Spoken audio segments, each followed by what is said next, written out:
Saya mula-mula bikin sagu itu, nenek saya belajar dengan nenek. Tulis resipi itu, saya kuat juga nak bikin sagu. Tengok orang bikin sagu. Sebab dari asal dulu-dulu makan sagu, memang tak tinggal sagu. Kalau tak ada sagu tak nyaman.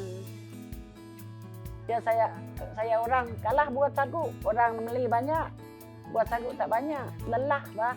Kena api, kayu, mencari kayu. Kalau tak pakai peluh apu habis tak jadi sagu, hancur.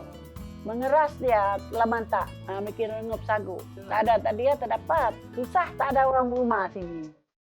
Kampung Telian Tengah, Mukah, di sebalik arus pemodenan perindustrian sagu, masih ada yang mengendalikan pemprosesannya dengan cara tradisional. Luta Tira berpengalaman selama 10 tahun mengendalikan pemprosesan tepung sagu bermula daripada pohon rumbia atau lebih dikenali sebagai mulong oleh masyarakat di sini. Dari hasilan itu kita tengok dari itu mulung juga, saiz dia kecil ke besar, dia tua ke muda.